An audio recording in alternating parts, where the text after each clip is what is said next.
khusus Ibu Kota Jakarta atau DKI Jakarta merupakan kota metropolitan dan salah satu kota tersibuk di belahan dunia. Mendengar nama Jakarta, pandangan mata langsung tertuju kepada sejumlah titik kemacetan yang mendera. Bukan Jakarta namanya kalau tidak dihadang dengan kemacetan.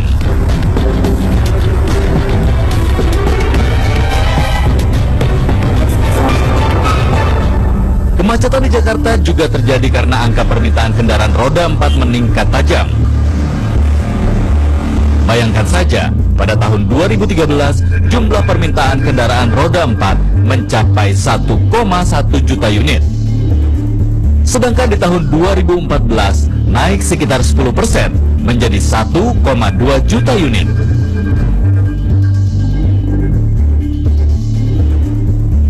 Meningkatnya jumlah permintaan kendaraan roda 4 juga diimbangi dengan tingginya angka kejahatan. Salah satunya, kejahatan congkel spion.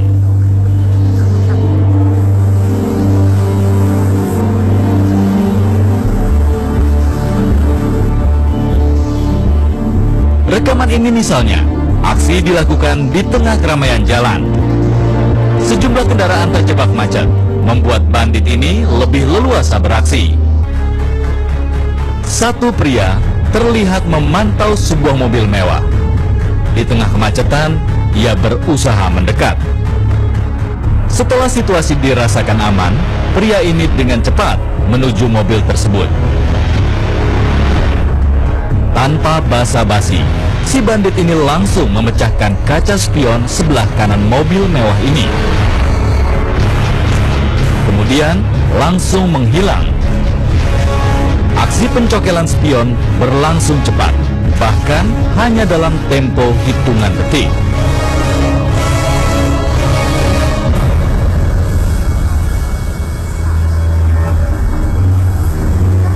Rekaman lainnya juga merekam bagaimana kawanan Bromo Corah ini beraksi. Dua pria pengendara motor tampak mendekati sebuah kendaraan yang tengah terjebak kemacetan. Kemudian, pria yang duduk di belakang turun dan langsung mencopot paksa spion mobil.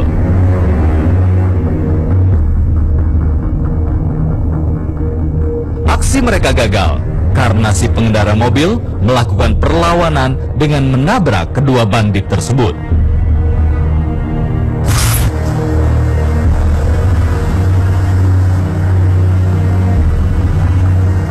Aksi kawanan bandit spion lainnya juga terekam CCTV ketika kendaraan berada di jalan raya.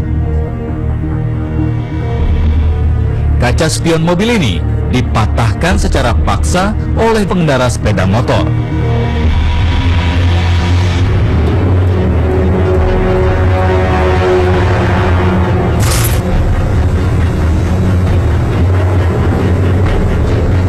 Berdasarkan data kepolisian, sejumlah kawasan di Jakarta menjadi titik rawan aksi pencongkelan kaca spion. Di Jakarta Pusat misalnya, titik rawan kejahatan ini terjadi di kawasan Jalan Hayam Wuruk, Jalan Gajah Mada, Jalan Ahmad Yani, serta kawasan Pasar Senen. Untuk di Jakarta Utara, kawasan Cilincing, Tanjung Priok, Jalan Perintis Kemerdekaan, serta kawasan Teluk Gong. Di Jakarta Barat, pengendara mobil harus ekstra hati-hati jika melewati daerah Cengkareng, Grogol, Tomang, serta Selipi. Sedangkan di kawasan Jakarta Selatan, titik rawan berada di kawasan Majestic, Cipete, Cilandak, serta Pasar Jumat.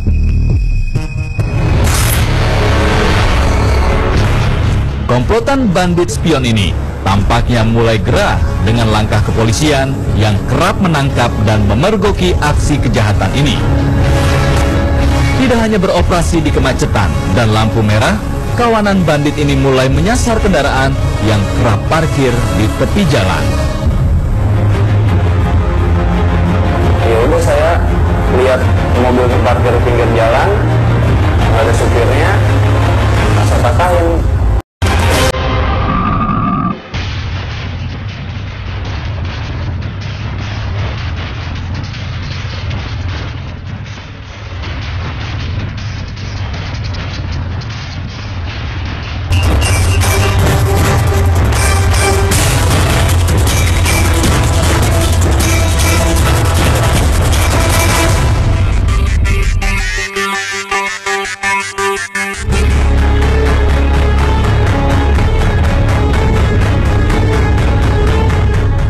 Aksi bromocora spion mobil kian hari semakin memprihatinkan dan berani. Mereka kerap menyasar mobil mewah dan mahal. Tapi tak jarang jika target tidak ditemukan, mereka akan menyasar mobil apa saja yang ditemukan.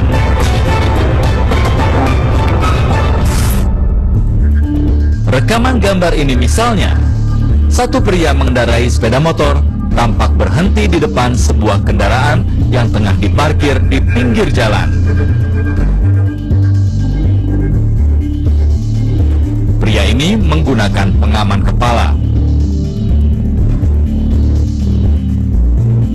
Ia berpura-pura untuk beristirahat sejenak di samping mobil yang diparkir di sekitar kawasan Rawamangun. Padahal, pria ini sedang mengamati situasi dan menentukan apakah mobil dalam keadaan kosong. Pria misterius ini kemudian berjalan ke samping mobil dan duduk di pinggir taman. Merasa aman, pria misterius ini dengan cepat mematahkan dan mengambil spion mobil, kemudian menyimpannya di dalam jaket yang ia kenakan.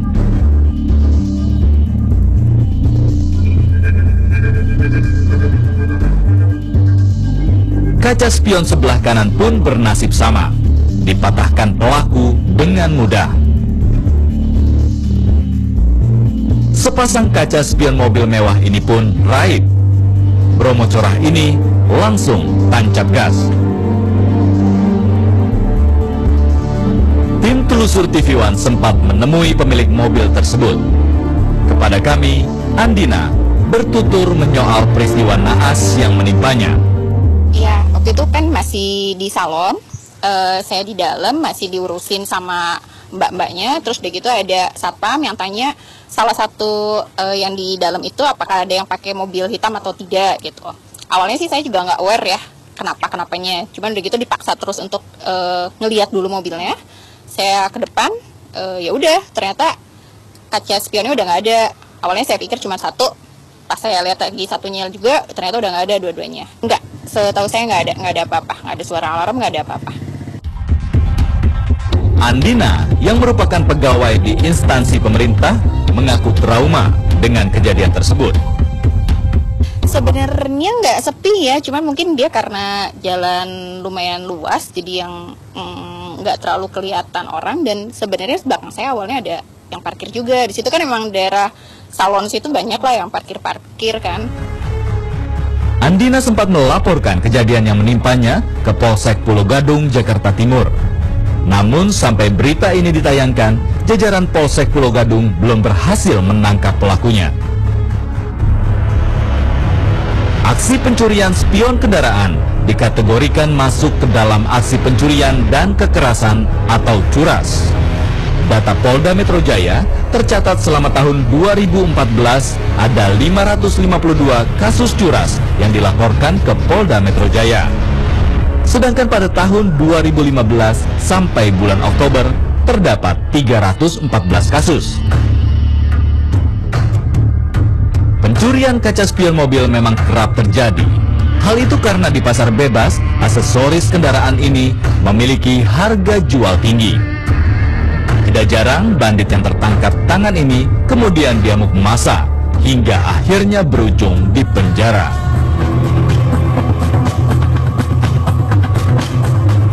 Dua pria ini bernama Wira Pranata berusia 30 tahun dan Herman berusia 42 tahun.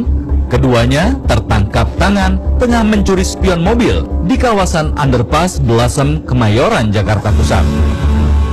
Keduanya sempat diamuk massa sebelum akhirnya polisi datang untuk mengamankannya. Dari tangan tersangka, polisi menemukan sejumlah barang bukti. Dari hasil penguapan kami, barang bukti yang berhasil kami amankan adalah satu unit spion.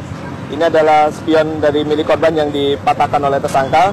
Kemudian ada satu gunting yang digunakan untuk memotong kabel, dan satu sepeda motor milik tersangka yang digunakan untuk melakukan kejahatannya. Berdasarkan hasil pemeriksaan, tersangka sudah beberapa kali melakukan pencurian spion mobil dan ini yang kesekian kalinya baru tertangkap di wilayah Kemayoran. Dan inilah pengakuan tersangka pemetik kaca spion mobil yang berhasil diamankan warga. Ini kejadian 2 kali. Pertama saya sama teman saya diajak, terus ini saya nyoba sendiri matain. Ya udah, saya lihat mobil terparkir di pinggir jalan, nggak ada supirnya, saya patahin. Cuman cukup didorong ke bawah aja, dipaksa dia akan patah. Kemudian setelah patah kita potong kabelnya dengan gunting. Aksi Wira Pranata pun gagal. Keduanya justru tertangkap basah dan menjadi bulan-bulanan masa. Diteriakin masa, akhirnya jatuh, masa main hakim sendiri. Dan kemanakah spion hasil curian itu dijual? Saya ke daerah sekitar, di situ ada seperti minimarket lah ya, saya nggak usah nyebutin mereknya. Nah di situ saya menghubungi dia via telepon. Udah, nanti dia samperin saya. Kalau sebelah gini 200.000, kalau untuk seset 400.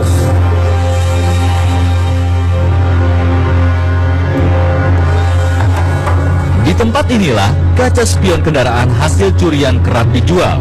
Terletak di kawasan barat Jakarta, lokasi ini memang dikenal tempatnya onderdil bekas. Tim telusur TV One sempat mengunjungi salah satu kios yang ada di lokasi ini. Ada tangan enggak? Ada tangan doang satu bos. Tangan doang nyarinya kanan. Tengah bos. Tengah. Nggak beda jauh sama di toko.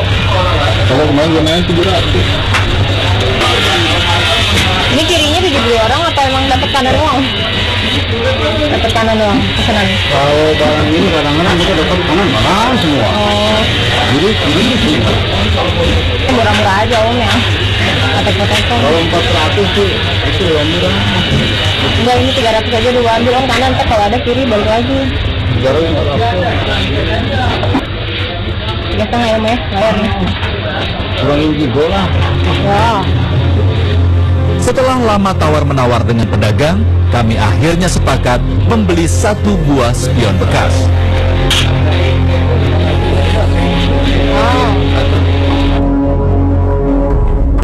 Diduga kuat, spion ini hasil curian.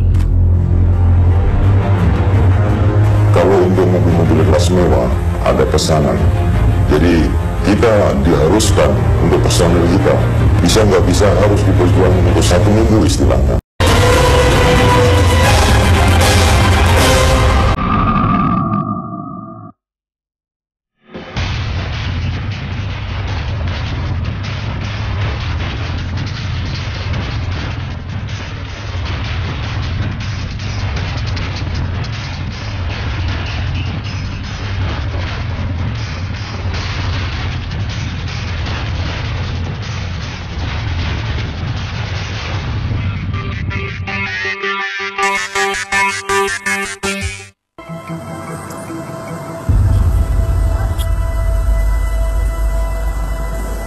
Aksi kejahatan sindikat penguntil spion memang sudah ada sejak lama.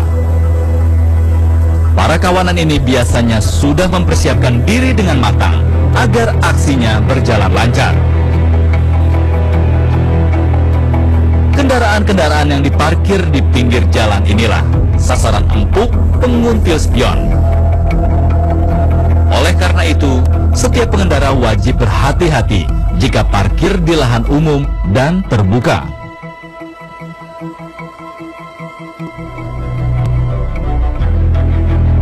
Berikut tips agar terhindar dari aksi kejahatan congkel spion.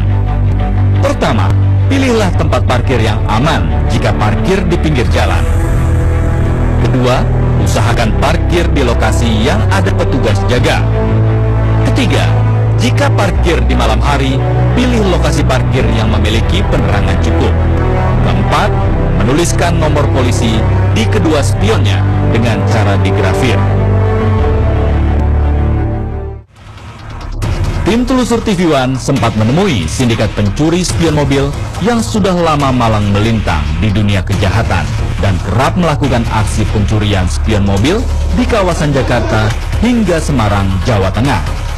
Sebut saja Bang Pion. Ia merupakan koordinator bandit pemetik spion. Bang Pion menceritakan awal mula ia terjun ke dunia hitam ini.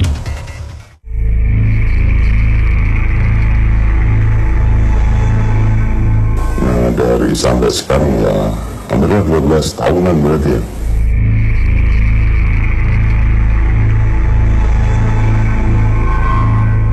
Kalau kita untuk ngecek personil aja 2 minggu sekali kita turun ke lokasi titik-titik tertentu. Untuk yang personil kita ada yang ditaruh di daerah mana, di lain mana, tetap kita nanti turun selama 2 minggu.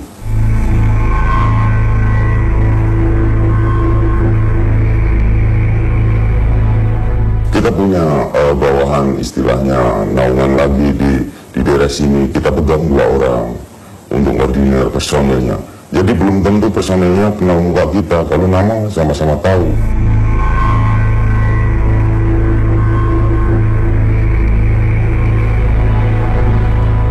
Jadi setiap lain itu anak buah kita yang pernah tatap muka kita paling 1-2 orang. Dan yang lainnya dia untuk mengatur strategi lapangan itu nggak perlu dan nggak harus untuk kenal kita. Agar aksinya semakin luas, Bang Pion menurunkan sejumlah anak buahnya di beberapa kawasan. Di Semarang, jadi Len Pantura nyampe di Jakarta, untuk saat ini ada sekitar istilahnya 39-an. Dan seperti apa cara kerja Bang Pion? Kalau untuk mobil-mobil kelas mewah, ada pesanan. Jadi kita diharuskan untuk personil kita, bisa nggak bisa harus diperjuangin untuk 1 minggu istilahnya. Mau Len dari Surabaya, mau Semarang istilahnya sekitarnya. Kalau udah dapat tetap Len dari daerah tetap nelpon ke kita untuk nyerahin barangnya secepatnya, pesanan dari kita gitu.